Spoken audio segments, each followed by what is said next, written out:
Hey, what's up guys? It's Rick with the Digital Divide, and today we're going to do a review of the cheapest gaming mouse that I could find on Amazon. Now, I wasn't intentionally looking for this mouse, I just happened to be browsing and this popped up on my list. It's called the Tech Wireless Light Gaming Mouse. It's just a Chinese knockoff. The reason it got my attention is because it featured a really cool honeycomb see-through design, was rechargeable, but more importantly, it looked exactly like a Razer DeathAdder Pro wireless gaming mouse, which I have used in the past, and it's a great mouse. I mean, this thing is pretty much identical except for the honeycomb pattern on the knockoff mouse. And so for 15 bucks, I figured, why not? I'll pick this up, try it out, see if it's as bad as it looks like it's going to be. You can see that there's just Chinese writing everywhere. You can tell you're getting a quality mouse when the box says made for Windows Vista, so that's encouraging. I can tell that the sensor in here is going to be really up to date. It features 2.4 gigahertz wireless connectivity. It does come with a dongle, a very cheap one, and it features USB charging technologies. So this thing is from the future. It's super state of the art. Opening the box, you get a laughably small micro USB cable, and then you get the mouse itself. And again, this is modeled to look exactly like a DeathAdder by Razer, and that's a pretty good mouse. At first glance, I really like the design. It's aesthetically pleasing. I do like mice that have the honeycomb design because it lets you get some air running through the mouse. The USB dongle feels incredibly cheap, but again, it's 15 bucks. On the back here, this is advertised as the K-Snake BM600. And again, this is advertised as a lightweight esports RGB mouse, and the honeycomb design is what's supposed to enable it to lose a lot of weight. Now, as you can see, there are some RGB elements here, but the first two presets are really tacky. This is the third one. This is the only one that I would actually use because the colors change gradually versus a really abrupt change, constant changing of the other two modes. And you can see inside there's some RG elements that are inside of the mouse itself. And overall, this is a pretty nice looking mouse. The scroll wheel even has some RGB elements. Now, for comparison's sake, this is my daily driver when it comes to gaming mice. This is the Logitech Pro wireless controller. This does also feature some RGB elements, but they're a lot more subtle. It's only in the logo itself. Now, this controller is normally like a $130 controller, but you can get it on sale between $80 and $90, so it's a little bit unfair to compare this controller with a $15 controller, but just to give you an idea of performance and aesthetic design and weight, I'm going to use this as a comparison point. And you can tell if we put them side by side here that the Chinese knockoff controller here is much bigger physically than the Logitech Pro controller, but we're going to see if the honeycomb design results in some dramatic weight loss on the left here. Now, just as an additional point of comparison, but this is the mouse that I use for work. It's a Logitech MX Master 3. This thing weighs a ton, but that's because it's not made for gaming. There's a huge difference when it comes to weight expectations on a gaming mouse versus just a day-to-day work mouse. So let's start with the Chinese knockoff mouse. It looks like it's coming in at about 92 grams is where it's settling. And let's compare that to my Logitech G Pro wireless mouse.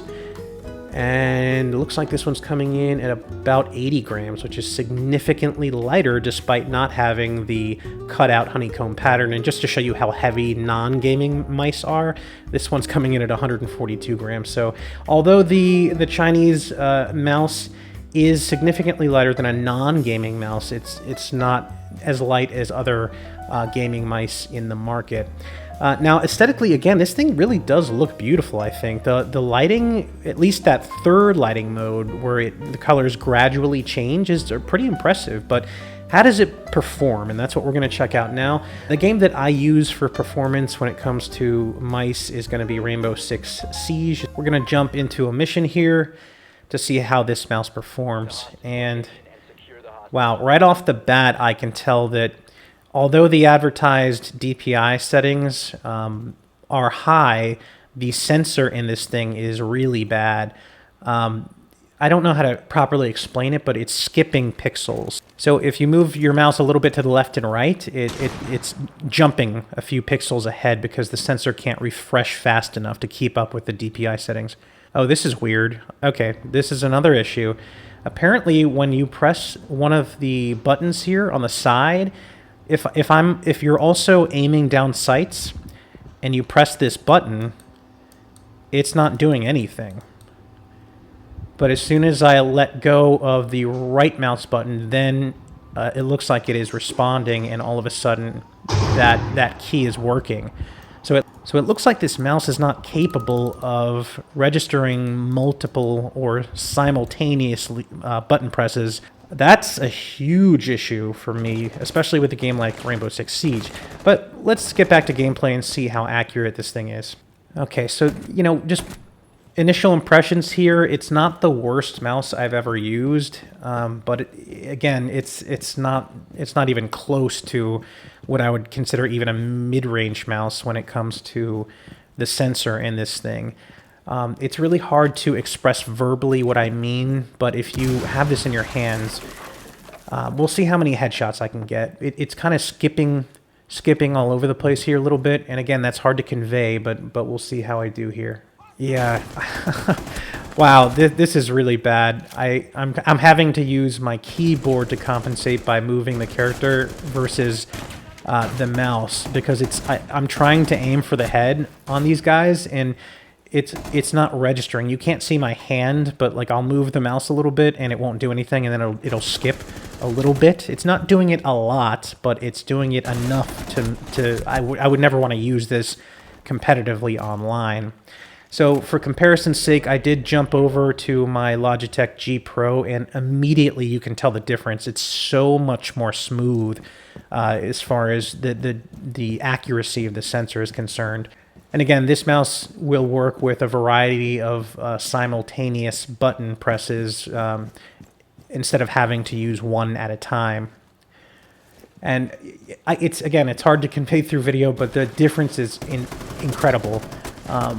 So let's see. Yeah, it's so much easier already to get headshots with the Logitech G Pro. And again, this is a $120 mouse versus a $15 mouse. So I don't expect it to be as capable, but the difference here is pretty massive.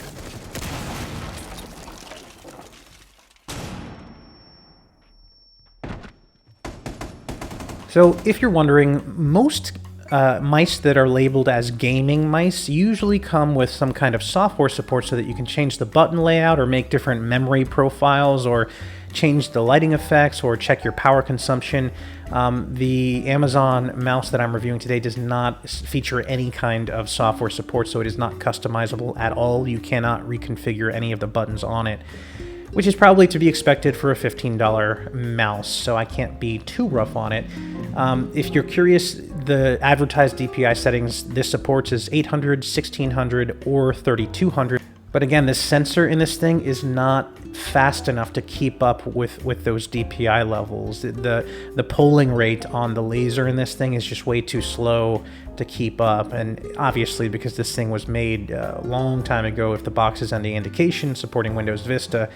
Overall, if it were not for the fact that you can't do simultaneous button presses, I would actually recommend this for $15, but if you're using it competitively or you play the kinds of games I do, I would have to give this a hard pass even for $15. And even with the rechargeable battery and the cool design, it's just not worth it to me even at that price point. I was going to keep this as like a backpack mouse to use with my laptop, but I ended up returning it. But let me know in the comments if you have it or what you think.